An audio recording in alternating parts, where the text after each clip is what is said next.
Hey guys, thought I'd do a quick little tutorial video showing you some little tricks and tips on how to reduce CPU load in the Complete Worship Bundle. So this will apply to the Complete Worship Bundle Plus as well. The only difference between the two versions is the Plus version uses Valhalla Vintage Verb instead of Mainstage Reverb. So first off, I'll just mention if you're not having CPU issues, don't feel like you have to make any of these changes. I have a 3 to 4 year old MacBook Pro. And it's running this Mainstage template fine, but I know not everyone has the same computer or the same specs as me, so I'm doing this video for you guys. So the first thing I'll mention is make sure you've got any other programs that might be running in the background all closed and only Mainstage open. That'll free up your computer to allocate all its resources to Mainstage. You can even go as far as to turning off your Wi-Fi. If you're not using a wireless mouse or keyboard or Bluetooth for any other purposes, you can also turn that off.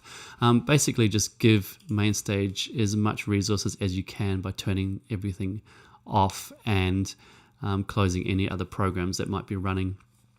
You can also reduce your clutter on your desktop, because what Macs do is they load a small preview of everything that's on your desktop. So if you reduce all that, it doesn't have to load all those extra kind of preview pictures. So that can also free up a little bit more RAM and resource by doing that as well. Okay. The next thing I'll mention is the buffer settings. So just go to Preferences, Audio. I do mention this in detail in the tutorial video that comes with this product. It's in the install manual, but I'll do a quick little recap for anyone that might have missed that.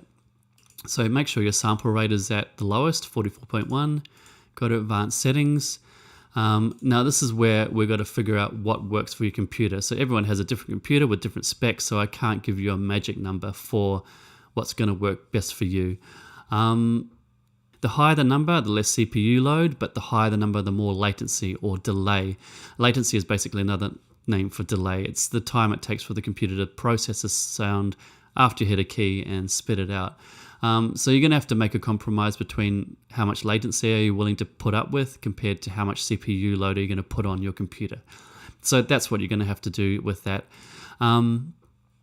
I usually use, on my 4-year-old laptop, I usually use 64. I can even run 32 sometimes, but just to be safe, 64.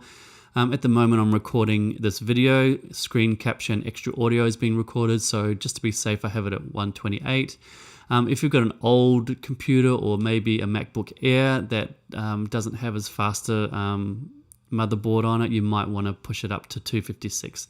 Anything higher than that gets a little bit too much latency for my preferences anyway.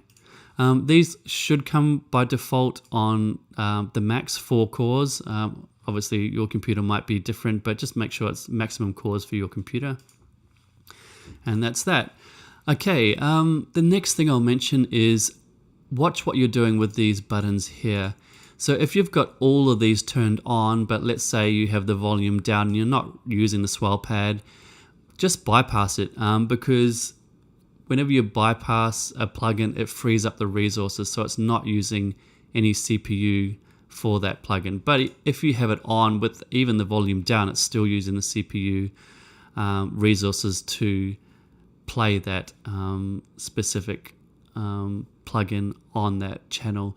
So let's say you're not using the ambient perspective on the piano, just bypass it. You can get more ambience by pushing up the reverb.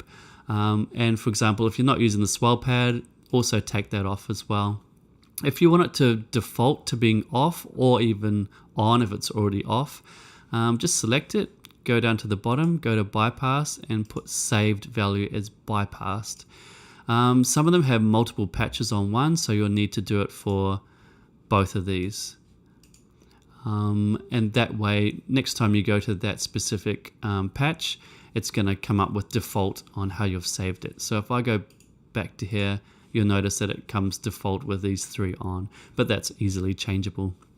I'll also mention that for the song Be Still, which we just recorded for Hillsong's worship album recently, I used this exact patch for it, but I did make one little edit. So if you scroll down here, I'll actually make this bigger so you can see it. I actually took out the HS pad lead.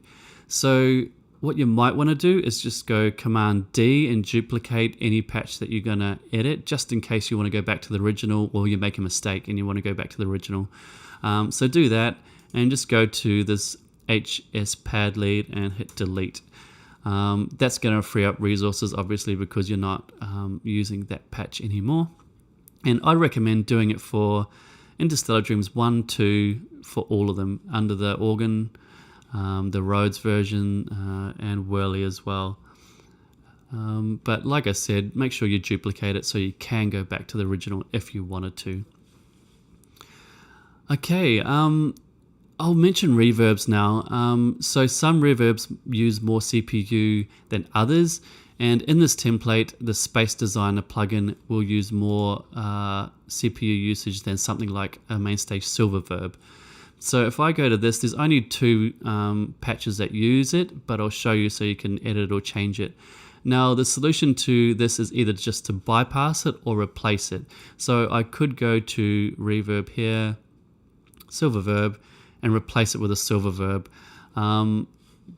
Also check out what this reverb is. So it's a really short 0.3 second plate. So if you're trying to replace it with another reverb, make sure you have a really short reverb to replace kind of what it's doing, and kind of A/B there. Or you can just bypass it. That's obviously the simple solution. But I really do like the way that the plate widens the sound. So only do these edits if you really need to reduce your CPU load.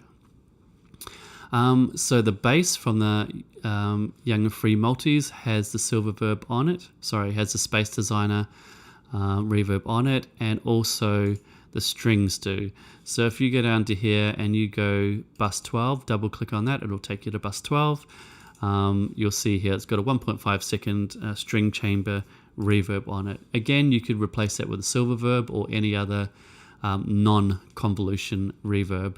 Okay, so once you've done that, and let's say you're still having CPU issues, one other thing you can do is look at the drones. So there's actually 2 drones that get played every time you push one of these notes. There's a little mix knob at the top, which you can blend between the high and the low. But let's say you always use maybe the low and you're not really using the high. You could actually take out the high version. So I'll show you how to do that.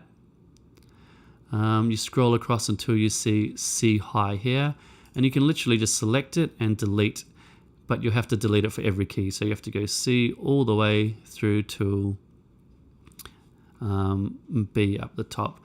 And you can also delete bus 4, so that'll take out another effects plugin, which will reduce CPU a little bit more as well. So there you go, there's a bunch of tricks and tips on how to reduce CPU load. Obviously you could go even further and take out delays and take out reverbs and other things.